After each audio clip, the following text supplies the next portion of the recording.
back at it again, and we checked out a video yesterday of a leftist getting absolutely owned on her hypocrisy. Well, part of that same hearing had a very interesting statement from a young lady as well that I want to dive into with you guys, which is what we're going to be jumping into. But before we hop into it, like, share, comment, hit that subscribe button if you're new, and make sure you are following me on social media too. Those links are down below in the description box, as well as my Discord server, which is the first link down below. Hope to see you guys over there. And with that being said, let's dive in. So my name is Asra Namani. I came to the United States at the age of 4. I was an immigrant to the great state of New Jersey, and I grew up in Morgantown, West Virginia, a mostly white state. I was affirmed, I was supported, and I was able to grow up a girl who knew not a word of English when I arrived to become a reporter for the Wall Street Journal. I am sitting here before you today, apparently the face of white supremacy. I am wearing a shirt that my father made. My father survived. It looks like it says they call us domestic terrorists. I can't see something moms, white supremacists. We'll see if she moves enough to see that, whatever that word is right there underneath my cursor. You have no clue. Something moms. Mama Bear, we are Mama Bear, America. Okay. Something triggers. Can't see what it says around her collar. Literally white supremacy in India. My father is 5'3" because when he was a boy, the white supremacists that were the British rule in India literally funneled food away from the people of India, and my father starved. Wow. And so he grew up to be a young man who came to the United States of America because he believed in the values and principles of this great nation. My father made this shirt for me, inspired by the gown that Representative Ocasio-Cortez wore to the Met Gala. And it says on here the names that we, the parents in the United States of America, have been called, including in the video that you featured, Chairman Raskin. Things like domestic terrorist, white supremacist, QAnon moms. What is it that QAnon? That's what that first word is in front of moms. We, the parents, have dared to stand up against in the United States of America over the last couple years. It is a divisive ideology expressed through this book called Critical Race Theory. It is a book that is taught in law schools, but it is translated into our school systems with books like this, Not My Idea, a book about whiteness.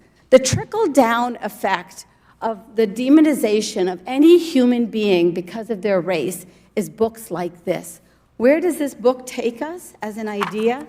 It takes us to this very simple idea, an idea that is a new hierarchy of human value.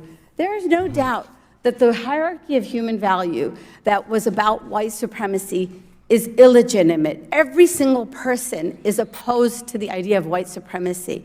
But we cannot replace an old hierarchy of human value with a new hierarchy of human value that demonizes children with this book, Whiteness is a Bad Deal.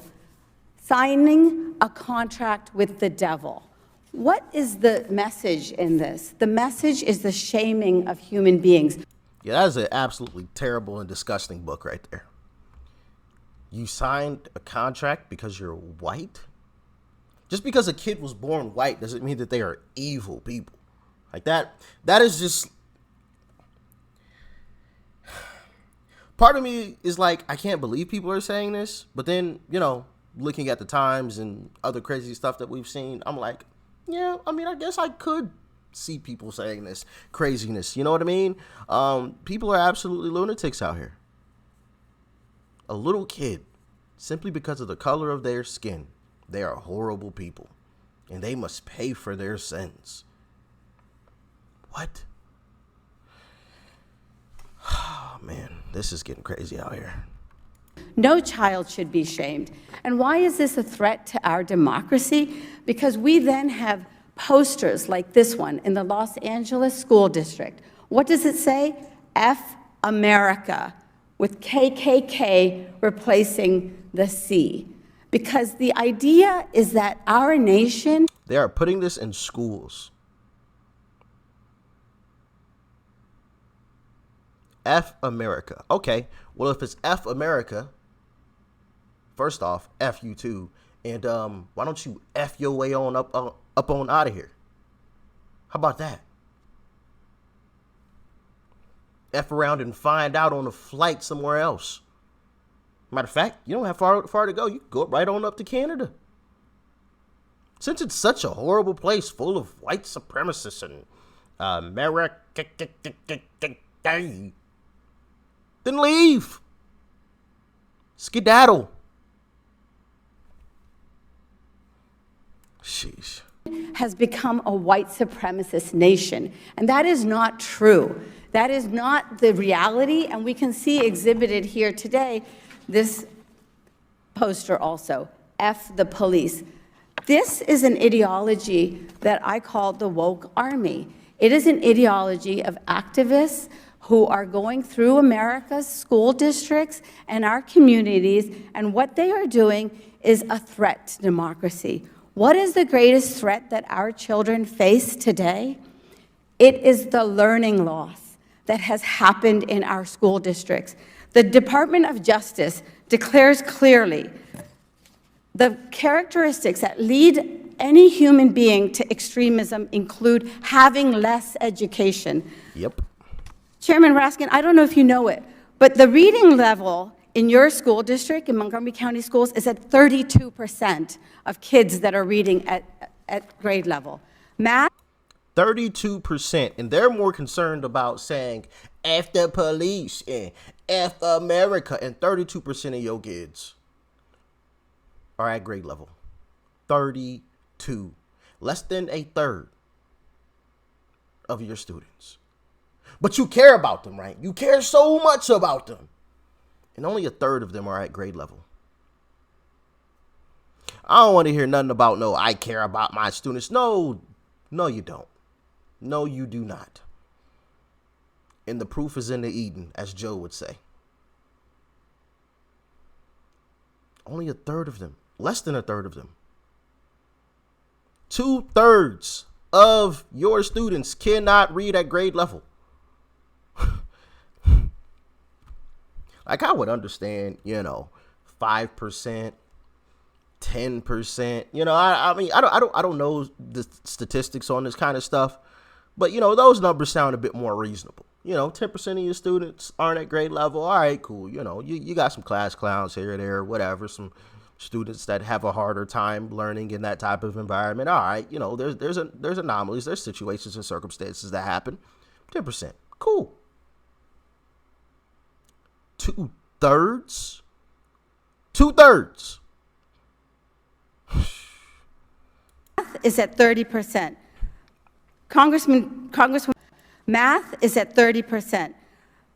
Congresswoman Tlaib is here. In Detroit, it's 18% and then 12% for math.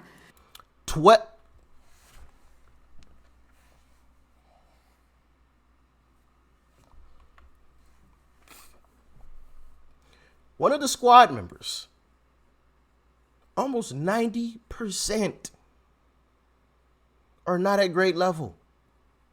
And they out here marching, oh, we got to burn down the building. We got to burn it down. We got to tear it down. Destroy the statues. America. Oh, F the police. Maybe some of these videos we have checked out are legitimate. I don't know if you guys remember some of the street interview videos with students that we've checked out. And the students are like, I mean, it's astonishing how much they lack. Like, I checked out a video the other day on my own time. I didn't like make a video on it. But these kids couldn't even read a clock. Couldn't read a clock. Couldn't couldn't read the hands of a clock. That is basic. Basic. Now, granted, sure, we all have phones that literally display the time. It tells us. Sure, I get it. We have technology, you know. You don't really see too many clocks these days with the actual hands. But still, you can't read a clock. It is a failure. This is a system failure. White supremacy must be defeated, as must all extremism. This is our mandate as adults for our children. Our children are in a crisis today, and the idea that we, the parents, are now the agents of white supremacy is unacceptable. All of these books that I have here today are the indoctrination that are being put into the minds of our children instead of the fundamentals that are critical to make them educated, enlightened citizens that protect our democracy. That is our greatest mandate, and that is the one that I am honored to serve with you to realize for our children. Thank you so much. Wow. The fact that we even still have to have this conversation is just absolutely disgusting when you look at some of these students' reading proficiencies. And don't let me get on the math. Almost 90% of them kids weren't at grade level in math. 90. 10% of them could do it. 10. Oh man. And you know, actually, now that I think about it, this is intentional. Dumbing down the population is very, very intentional. They don't want these kids to be educated. Because if they were, they'd be able to see through the BS. But since they aren't, they can't. They have no clue what's going on around them. They don't have a single clue. They can't even read the hands of a clock to tell you what time it is. I think it's intentional. What do y'all think? Because it's so obvious. I'm sure they know. They know what's going on with, you know, the number of students that are at grade level. They know the numbers. But why don't they do anything about it? It's the same thing with protecting them. Why don't they harden the schools? Because they want certain stuff to happen. They want kids to be dumbed down. They want that. That plays right into their agenda. Dumb down the population. We take over. But what do y'all think? Maybe I'm wrong. Talk to me. Like, share, comment. Hit that subscribe button if you're new. Peace and love. I'm out.